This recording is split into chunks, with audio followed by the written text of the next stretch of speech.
নমস্কার বন্ধুরা, আমি পূজা। আমার চ্যানেলে নতুন একটি ভিডিওতে আপনাদের সবাইকে স্বাগত জানাই।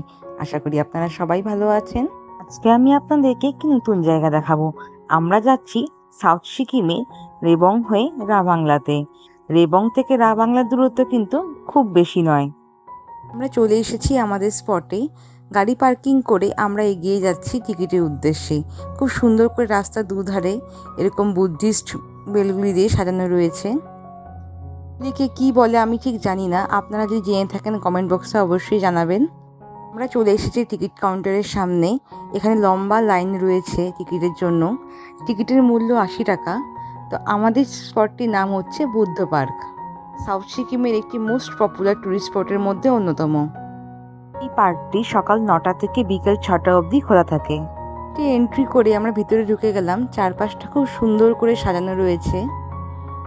সুন্দর অনেকটা বড় এরিয়া নিয়ে তৈরি এই পার্কটি, আর সাথে এরকম মনোরম পরিবেশে মনটা মুগ্ধ করে তুলছিল সেই বিশাল বুদ্ধ মূর্তিটি। আমরা বুদ্ধ পার্কে পৌঁছানোর কিছুক্ষণ পরে এখানে ঝিরিঝিরি বৃষ্টি শুরু হয়ে গেছিল। বৃষ্টির জন্য আমরা ঠিক করে ভিতরে ঢোকার সাহস পাইনি। অনেকটা রাস্তা দেখতেই পারছেন, এতটা দূরে যাওয়ার ঠিক সাহস হয়ে ওঠেনি। আপনারা যদি এখানে এসে থাকেন বা ভবিষ্যতে যদি আসেন, একদমই এটা মিস করবেন না। আর আমরাও চেষ্টা করবো নেক্সট এলে অবশ্যই একবার ভিতরটা ঘুরে দেখার।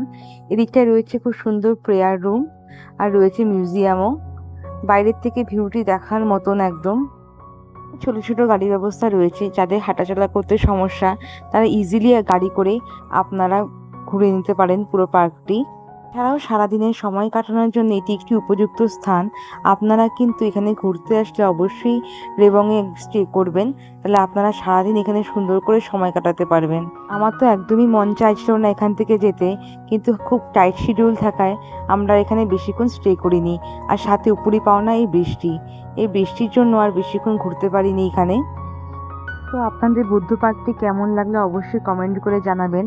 আর আপনারা যদি এর আগে এখানে গিয়ে থাকেন তাহলে কমেন্ট করে জানাবেন যে আপনারা এখানে আর কি কি ঘুরেছেন। আমরা এখান থেকে ফেরার পথে এই পাইন ফরেস্টটি পেয়েছিলাম, একটু আপনাদের জন্য তুলে ধরলাম।